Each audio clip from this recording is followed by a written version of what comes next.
everybody, Aaron J. Anderson here. Wanted to do a quick little video. Well, I say quick, but you know how those go. I recently changed up my lenses on how I am using them. Actually, I'm going back to how I used to. That's going to be in another video. My video today is, I was going to do a video that I was going to scrap because the product that I'm going to talk about didn't quite work for me, so I kind of scrapped the idea. But since I did some of these tests, I thought I'd share it because maybe it'll help you guys. And in another video, I'll go through the specific lenses that I use and why I changed and all that stuff. So let's just get right into it. I was looking for a way to, when I had the Panasonic G7, it doesn't have in-body stabilization. And for me, having some sort of image stabilization is very important. So I wanted to get lenses with image stabilization. But there's one lens in particular that I've been drooling over for a while, and that is the Olympus 75mm f1.8.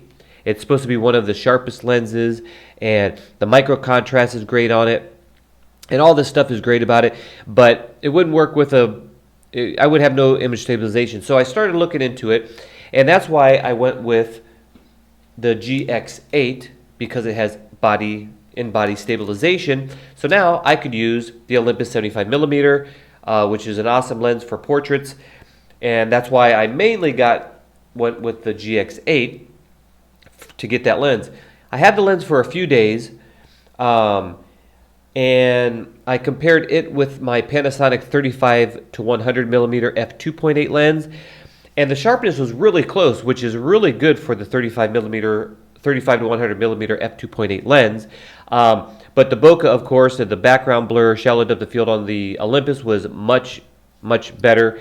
But then I decided, I don't know if I was willing to, I don't like to have a lot of different gear and all that, so I wasn't willing to give up the 35 to 100, so I sent the Olympus one back.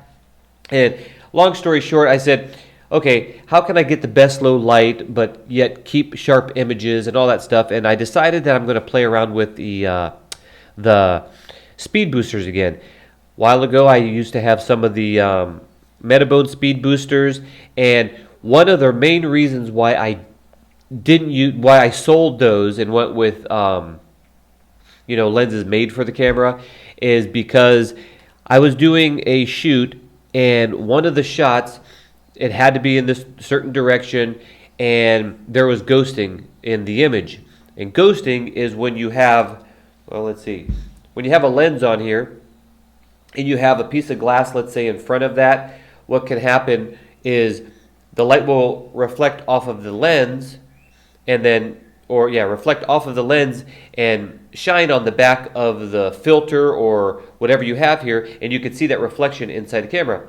Well, it didn't happen a lot, but when I put the speed booster on there on this one shot, the light was coming in and reflecting off of something onto the back of the speed booster, or it was shining off of the speed booster, which is more likely, and then just like a filter would, shine on the back of then the lens, causing some ghosting, and you could just see this ghost blurry light source inside there. So I said, you know what, I just can't deal with that, so I got rid of the speed boosters for that reason. And going with lenses built for your camera, autofocus, it works great and all that stuff. So switch that, and then just about maybe a month ago, I said, let me look into lenses again, and let me look at these two things right here, and that is the Rokinon 85mm f1.4, which is an all manual lens, no autofocus. So if I wanted to get really good light, from a 1.4, I could then get one of this, I don't even know how to pronounce that, the Zongi Lens Turbo 2. Now, I did a lot of reviews before getting this, and this is actually really high quality, actually. If you don't need autofocus and you don't want to spend $600 for a Metabones, this is only $160. And since it's all manual and you don't need a autofocus lens, go with these Rokinon lenses. They're really sharp and really good. Pair these two together and you get a really good quality image, actually. So I paired these up and I did some tests, and now the main purpose usually of when you're getting a fast lens is to use it wide open. That's usually the case. So when I saw this 1.4 paired up with the speed booster, it's going to give me an extra stop of light. So that's going to bring this down to an f1.2 as far as light is concerned. And that's going to leave, a huge amount of light in for low light shooting. And 85 millimeters is kind of what I was going for as far as portraits. And I'm kind of comparing this setup with the Olympus 75 millimeter, kind of going for that, but a much cheaper price. And f1.2 is more light than a f1.8 as the Olympus 75 millimeter is. So that was my thinking. And because I've got the GX8, has body stabilization, so this would all be stabilized. So that was my thought process, not using the Olympus, the $1,000 Olympus lens, and using this setup. So I tried some stuff out here, and first of all, we're going to show, what should I show you first? Well, let's show you the results you get, because low light isn't always the most important thing for me.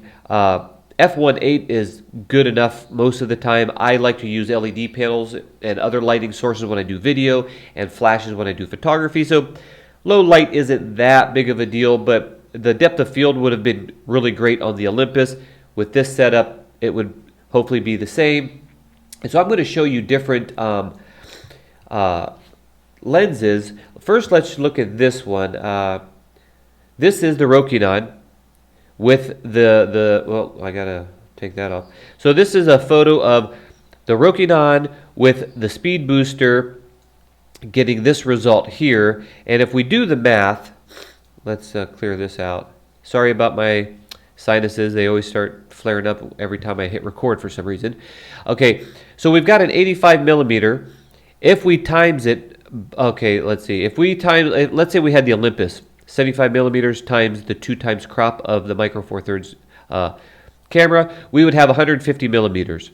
If we take the 85 millimeter Rokinon, times it by 0.726, which would be the multiplied for the speed booster, that would give us a 61 millimeter. So if we hook the speed booster to the Rokinon 85 millimeter, it's going to take it to a 61 or 62 millimeters. Once you add that setup to your camera, you got to times it by the 2 times crop factor.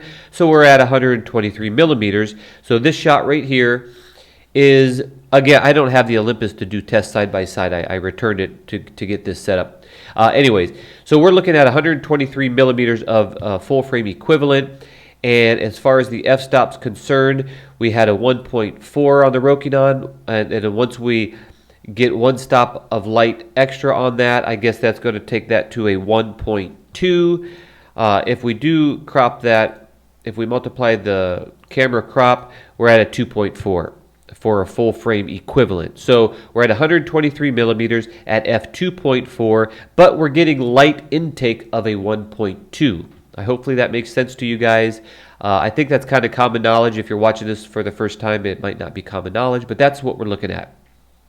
Now this, I didn't touch these images at all. It looks cool. It's pretty soft. You're not going to see this on YouTube, but it's pretty soft. I would say this is a very soft lens, wide open with the speed booster. I didn't try it without. And for me, it's unusable for me. It's just way too soft compared to my native lenses. My Panasonic native lenses are like far superior in sharpness. It's too soft. Background blur looks really good. Look at that. I mean, right here you can see a light switch. You might not even, well, you're not going to know what that is, but that's a light switch, and it's pretty soft. We're going to keep track of that when I show you different lenses here. But as far as background blur, it looks great, but there's just this hazy blur to it that's just unacceptable for me. It's kind of a cool look if you're going for this type of look, but unacceptable for me. So now, once you stop this down to f2, which would be 1 click, now we're talking sharpness. Now this is completely usable at f2.0, and this is the same Rokinon and the speed booster, but we just clicked it 1 stop down from a 1.4 to an f2 as far as the markings on the lens. And now you can see that switch plate coming up a little bit there over here. And if we go to side by side, is you're not going to see sharpness here, but we could see at least the bokeh. You can barely see that, but you can kind of see it here. All the settings should be the same. All I did was clicked it down to the f-stop. I might have switched shutter speed just to keep the lighting maybe the same, but you can see the bokeh difference, which isn't that bad. I mean, to get this amount of sharpness, but retaining, a pretty good depth of field here, or shallow depth of field, I would shoot this lens at f2.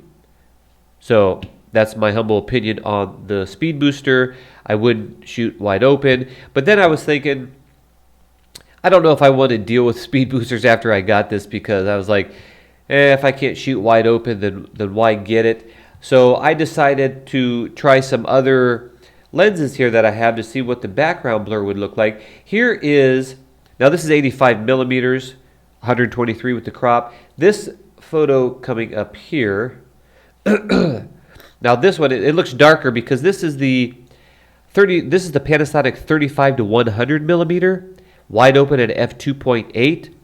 So let's say we get rid of this just because I would never use this wide open. This is the Rokinon at f1.2. We're going to get rid of that because it's just too blurry for my use.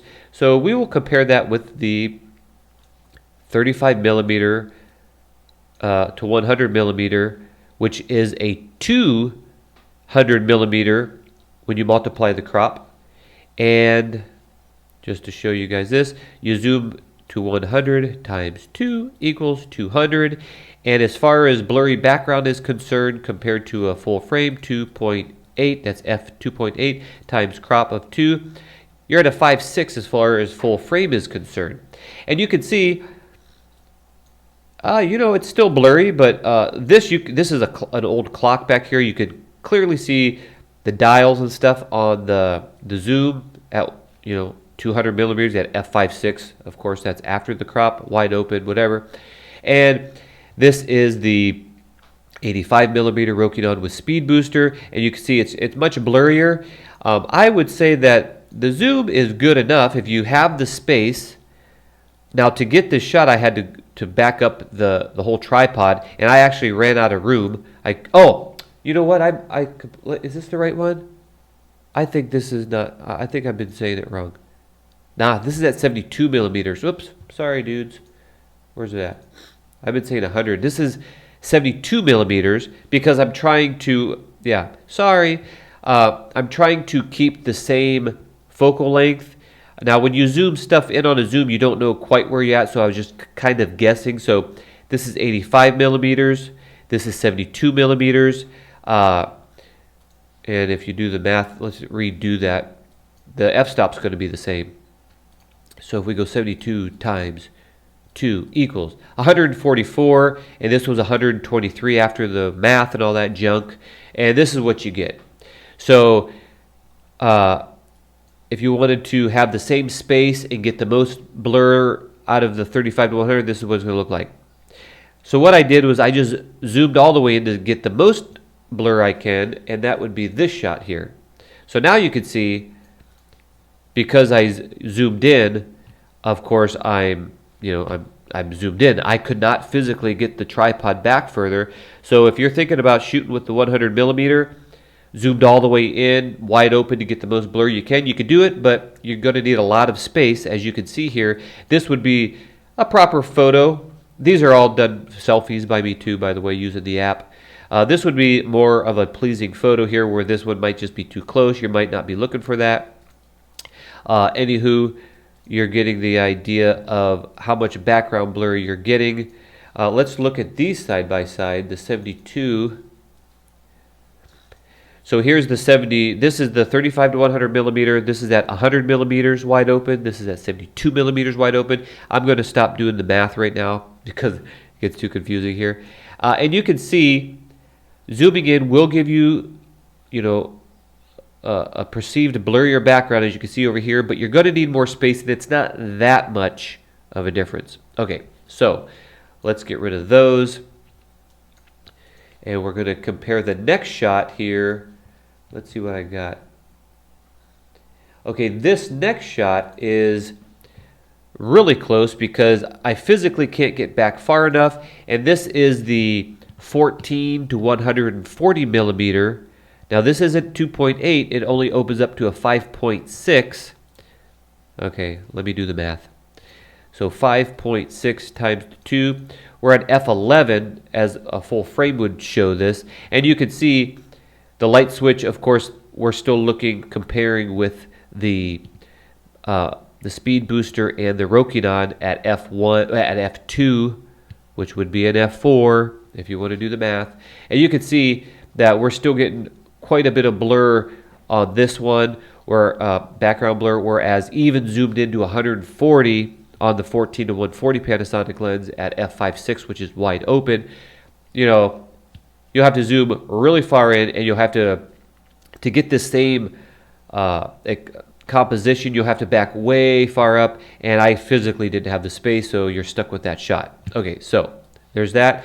The next shot I want to show you is this one. Now this is where it gets pretty interesting, because this lens here is one of my all-time favorites, and this is the Panasonic 42.5 f1.7 lens.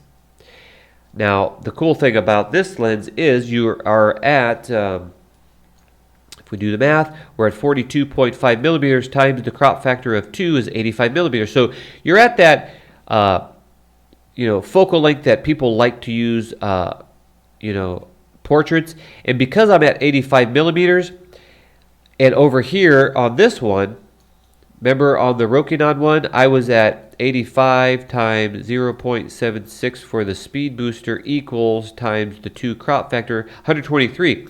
So I'm at a real 85 millimeter here and at 123 millimeters over here. So with this shot, I actually had to move the camera really close up to try to get the same, which is a good thing, because now I don't need a whole lot of space. And if you look at the background blur, it's pretty darn good, right?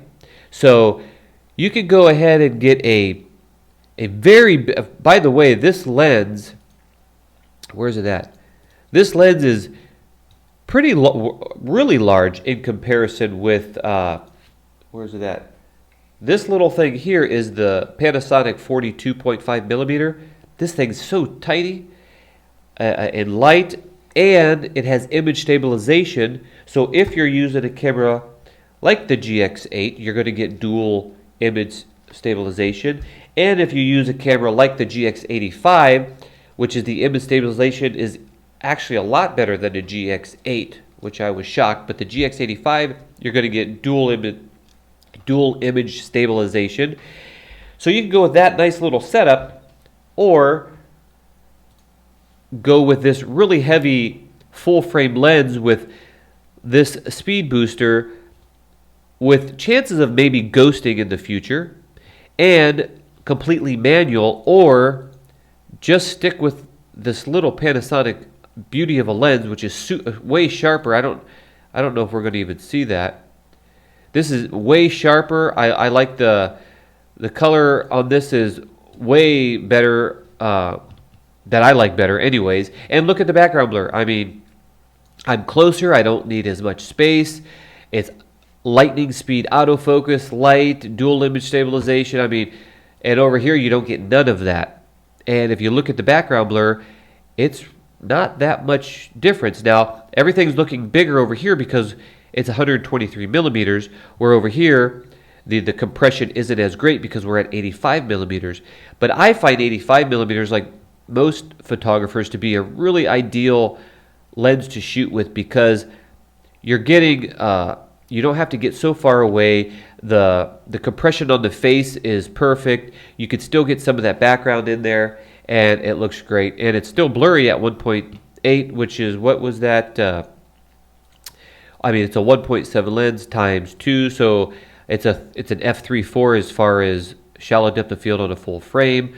I find 3.4 to be really good, because if your model were to move just a little forward, and you, the cameraman, moves a little forward or backwards, and you already focused on the eye, being at an f3.48, you still got this good background blur, but you'll still be in focus if you move an inch or so. Whereas over here, or a full frame, even over here too, or a full frame camera, being at an f1.7 If you just move a couple like centimeters, your eye could go soft. So for me, perfect lens to get would be, where am I at?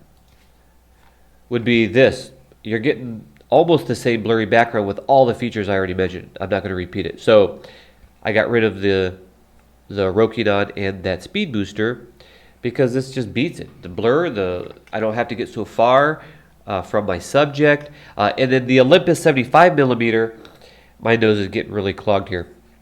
The Olympus 75 millimeter would be even blurrier, but you have to go really far back, and I don't know if I want to do that. Maybe later in the future. But anyways, guys, I thought I would point that out. I did all kind of other tests, but I don't even think I'm going to go through it. Let's see. I'm